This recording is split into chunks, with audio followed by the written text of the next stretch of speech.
You were deceived, for Satan is feared for millennia. Fear and horned imagery, bad guy organizing everything evil in the world. But what if I tell you your Satan isn't the Satan depicted in the ancient writings, that the very underpinnings of this narrative have been twisted, influenced by centuries of misunderstanding and agendas? Let's cut through the shroud of dogma and get directly to the source. The word Satan stems from the Hebrew. Satan meaning the adversary or the accuser in the book of Job.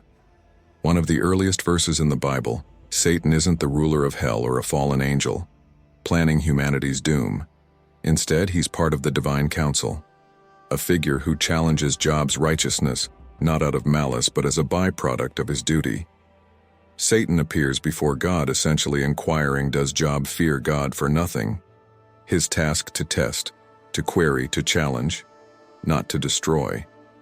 Now pause on that for a second. Satan in this perspective isn't a rogue adversary of God. He's an agency within God's heavenly bureaucracy. Does his work.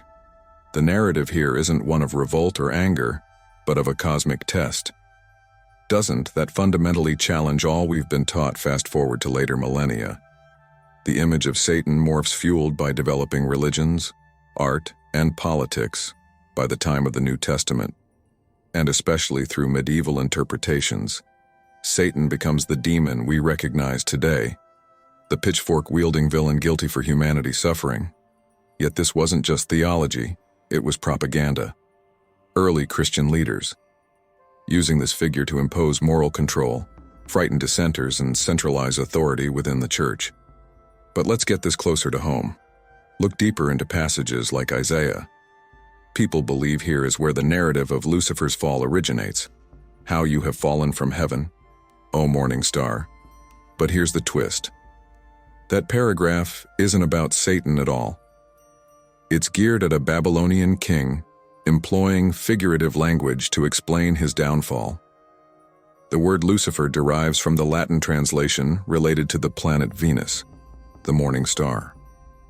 It wasn't until later interpretations that this passage became tied to the idea of a fallen angel.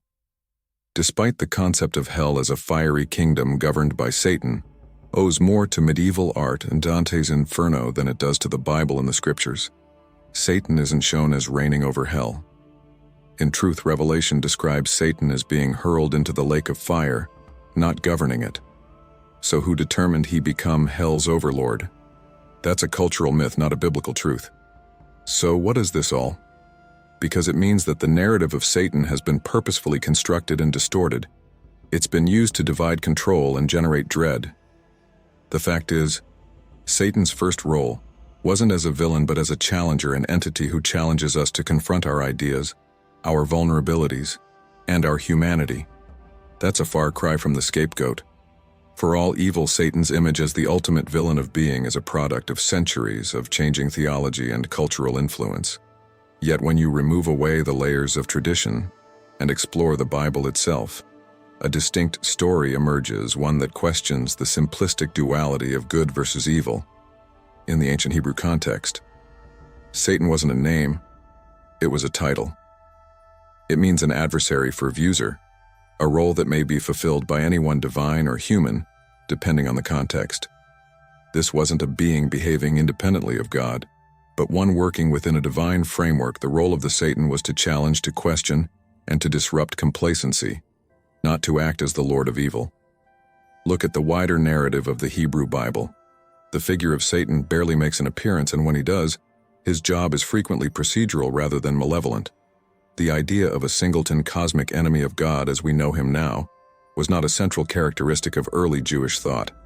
This function grew in prominence, subsequently impacted by external cultural and religious narratives.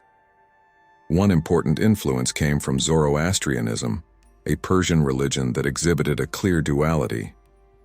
Ahura Mazda, as the force of good, and Angra Mainyu, as the force of evil. This cosmic conflict between light and dark crept into Jewish thought during the Babylonian exile and later affected early Christian theology. The Satan of Christianity, an independent, malevolent entity opposing God, is a product of this evolution as Christianity grew and aimed to solidify its teachings. The figure of Satan became a vital instrument by creating a one source of all temptation, suffering, and sin. Religious leaders could direct believers to seek protection and redemption through the church. The narrative of Satan shifted from a tester or accuser within God's system to a rogue opponent conducting an eternal war. Revelation, often described as the authoritative account of Satan's future, adds another depth to this reinterpretation. In this apocalyptic vision, Satan is represented as a deceiver and tempter who ultimately meets his doom in the lake of fire, because even here he's not characterized as reigning over hell. He's bound, defeated, and punished. The fiery underworld controlled by Satan isn't a biblical notion. It's a medieval one strongly shaped by literature. Like Dante's Inferno, the alteration in Satan's image wasn't merely theological but deeply politics, a designated opponent. One responsible for personal and societal ills designed a convenient scapegoat. Intricate human conflicts and moral shortcomings were externalized, given to this figure of ultimate evil, absolving individuals and institutions of responsibility. This version of Satan became a symbol of terror, used to dominate and impact societies for centuries, by presenting him as an all-powerful tempter. The narrative distorted his more nuanced and ambiguous position in earlier traditions. It simplified the complexity, transforming human morality into a fight between two extremes, deleting the shades of gray present in the original texts. The metamorphosis of Satan from an uncertain figure into the embodiment of ultimate evil didn't happen overnight. It was a sluggish evolution, significantly inspired by politics, cultural exchanges, and shifting religious priorities. The Satan we recognize today owes as much to human imagination as it does to Scripture. In early Judaism, the concept of Satan was not central. In fact, much of the Hebrew Bible is silent on the existence of a unique personified foe working against God. Satan's duty as an accuser or challenger was a function, not an identity. Over time, however, external cultural factors began changing. The narrative. One key tipping point was the connection with Zoroastrianism. During the Babylonian exile, this Persian religion introduced the concept of a dualistic conflict between good and evil forces, Ahura Mazda and Angra Mainyu. These ideas began to merge with Jewish theology, establishing the framework for a more polarized view of morality. The shift didn't stop there. During the intertestamental time between the Hebrew Bible and the New Testament, Jewish apocalyptic literature began to elaborate on the topic of Satan. Texts similar. The Book of Enoch introduced detailed stories of fallen angels' rebellion in heaven and corrupting influences on humanity. This was where the idea of a huge cosmic war started to take root, and Satan began to be represented as more than merely an accuser. He became a renegade character who corrupted and led astray. Fast forward to early Christianity. The rise of Satan as the king of darkness and the ultimate enemy was highly influenced by Roman culture and Christian theology. The New Testament began to connect various threads.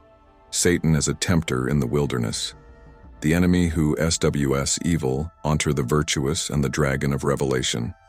These depictions were symbolic, yet they cemented the image of Satan as a personal evil force. By the time Christianity swept across the Roman Empire, Satan has become an indispensable tool in a world of political instability and religious persecution. Having a clear adversary offered a straightforward explanation for suffering and division. It wasn't just about faith, it was about control. The Church's power rose in tandem with its capacity to define the forces of good and evil, casting Satan as the source of all heretic disagreement and disobedience. The medieval period amplified this. Artistic renderings, sermons, and stories converted Satan into a household name. Consider, with the striking depiction of hell from Dante's Inferno, where Satan is a grotesque figure trapped in ice, or the grotesque devils torturing the damned in paintings by Hieronymus Bosch. These interpretations weren't anchored in Scripture. They were cultural manifestations that promoted dread and control. By then, Satan was no longer only an adversary or tester. He was the ultimate scapegoat for humanity's deepest inclinations. an external force to blame for internal struggles. This narrative gave comfort. It absolved individuals of accountability by shifting the blame to an external evil. It also gave the church unparalleled authority, as the only institution capable of defending people from this ever-present danger. The transformation of Satan into the fundamental villain of Christianity wasn't only a theological evolution, it was a deliberate political construction as Christianity increased and solidified its influence. The church didn't merely shape spiritual narratives, it shaped power structures, and Satan became one of its most successful instruments during the early days of Christianity. The Roman Empire presented an existential threat. Christians were discriminated, persecuted, and accused of disrupting the social order. In response, the growing church framed these problems as a battle against Satan, the ultimate enemy of God's people. By portraying Satan as the puppet master behind Rome's oppressive acts, the church constructed a cosmos rationale for its resistance. This narrative wasn't simply spiritual, it was strategic. It united believers under a common enemy and framed their persecution as proof of their righteousness when Christianity was eventually adopted as the official religion of the Roman Empire. Satan's role shifted again. No longer the enemy of an oppressed minority, he became the scapegoat for any opposition to the church's authority. Heretics, dissidents, and rival political factions were all painted as emissaries of Satan by throwing theological or political opponents as evil. The church suppressed dissent and consolidated strength. Satan became a useful symbol of revolt and chaos. Anything that endangered the church's dominance. The trials of the late medieval and early modern times are a prominent example of this political manipulation. Thousands of people, primarily women, were accused of consorting with the devil. These charges weren't based on good data, but on fear, superstition, and the church's obligation to maintain control over quickly changing civilizations by labeling supposed witches, considered emissaries of Satan, religious and political authorities. Justified cruel persecution, while diverting from larger societal issues like poverty, disease, and political instability. Art and literature further amplified Satan's political utility. Medieval images of hell and its torments weren't simply about scaring people into moral behavior. They were about reinforcing the church's monopoly on redemption. Dante's Inferno, while a masterwork of literature, served to picture eternal punishment in a way that kept the devout in line. Dread of Satan, and by extension hell, became a great motive for compliance, tithing, and unwavering loyalty to church authorities. The Protestant Reformation added another layer to Satan's political building. As Martin Luther and other reformers challenged the Catholic Church, both sides weaponized Satan to discredit their opponents.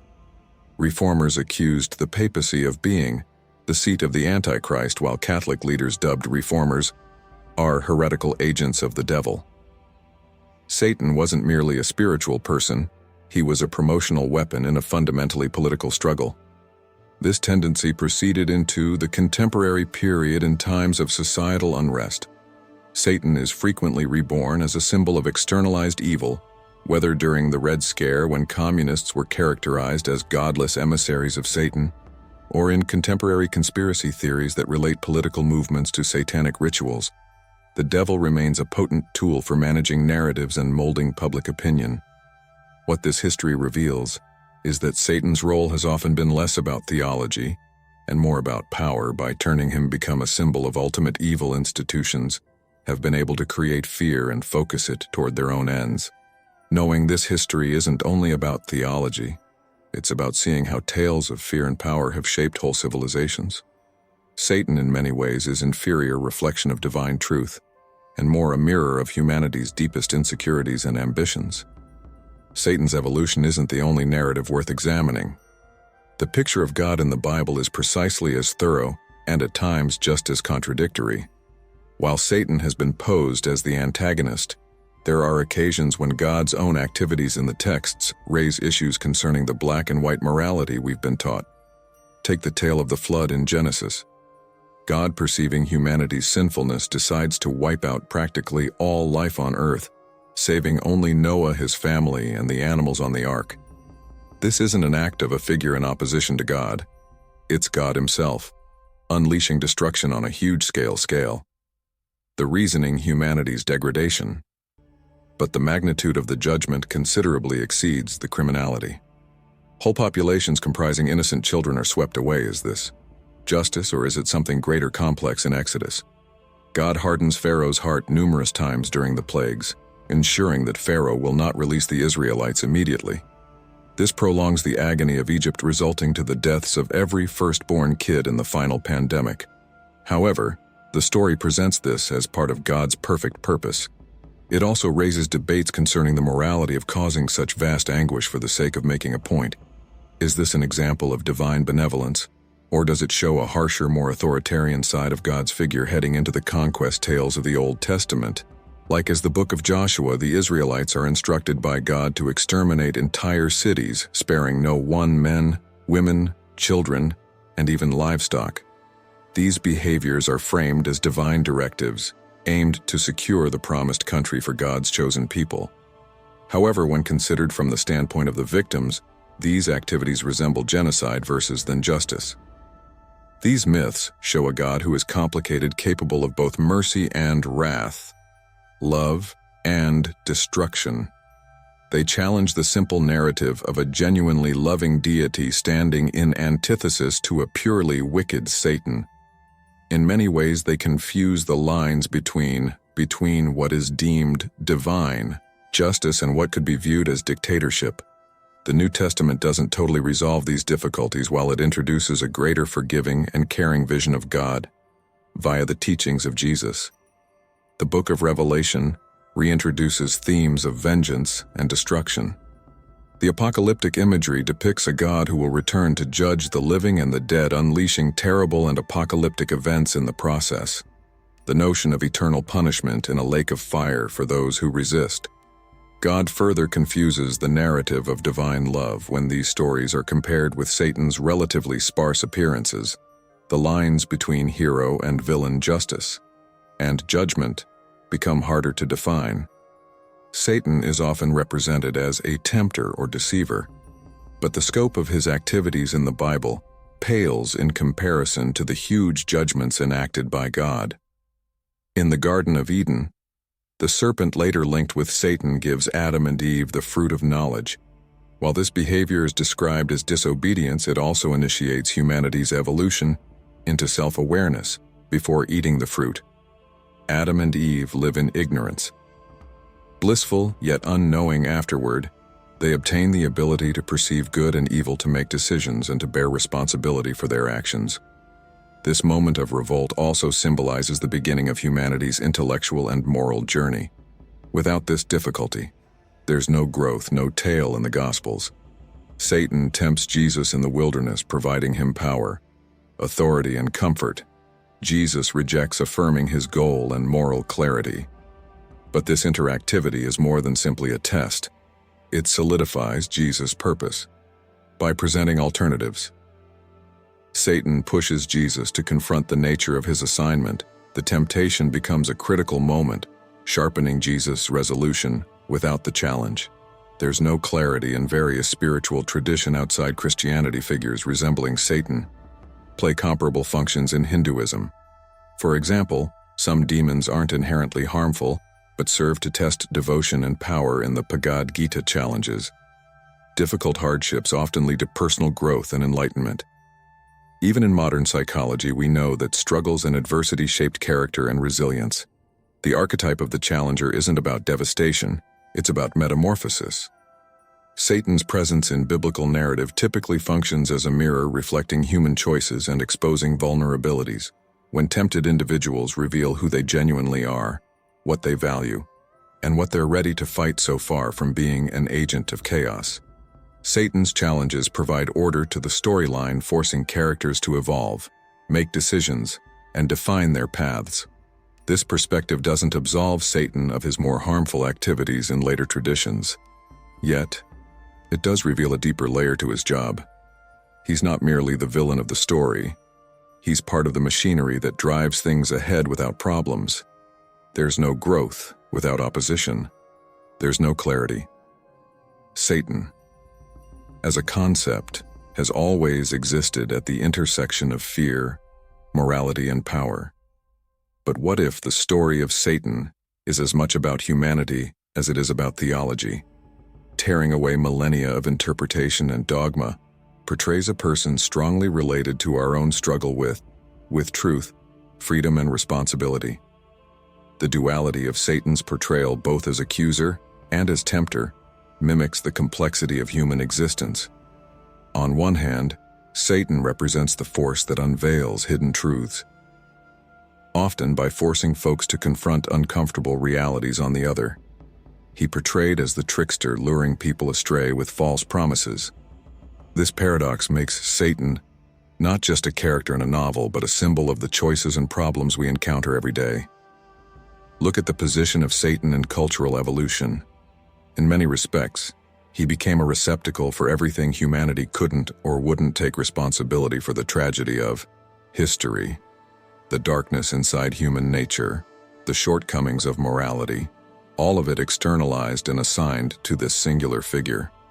This isn't just a theological phenomena, it's a psychological one. By creating an external adversary, humanity freed itself of internal accountability. "The devil had me do it" isn't just a cliché. It's a worldview that lets individuals and institutions face their own problems. But there's more to this tale. By externalizing evil, humanity also gave itself permission to fight against it, constructing a tale of heroism and righteousness. This dichotomy fueled countless movements, wars and revolutions. The Crusades, witch hunts, and even modern political propaganda all drew on the notion of Satan as the ultimate villain to defend their actions. These instances reveal a deeper truth. Satan isn't only a personification of terror, he's a figure of power possessed by those who aim to dominate narratives and shape history. Even in the Bible, Satan's role challenges this black and white narrative. He's not the origin of evil, nor is he necessarily the villain. He's a figure of tension, disruption, and changing his acts, whether enticing, testing, or accusing, force people to make choices, often revealing their genuine character. That's not intrinsically good or evil. It's a catalyst for growth, for better or worse. Modern conceptions of Satan often miss this nuance. Pop culture turns him into a caricature, or a horror movie monster, or a sign of revolt. While these interpretations entertain, they strip away the philosophical and theological profundity of his role. Satan isn't only about THNS and flames, he's about the conflict between freedom and consequence, truth and deception, light and shadow. This reinterpretation important because it challenges us to look critically about the stories we've been told and the narratives we've embraced. It pushes us to wonder why certain interpretations of Satan and God have been stressed, while others have been buried. More crucially, it urges us to take responsibility for our acts and decisions, rather than blaming an external force for our failures. Finally, Satan's tale is inseparable from humanity's. His evolution mirrors our own difficulties with morals, power, and accountability. He's not just an evil in an ancient scripture. He's a reflection of the questions we've been asking for hundreds of years. What is true? What is freedom? And what does it mean to be human? To those of you who've stuck with me during this road, I appreciate you for being open to questions, exploring and disputing the narratives we've been handed. It's through these talks that we find deeper comprehension and maybe a touch of truth. I appreciate your time and inquiry, and your willingness to explore deeper. Perceive you in the next video.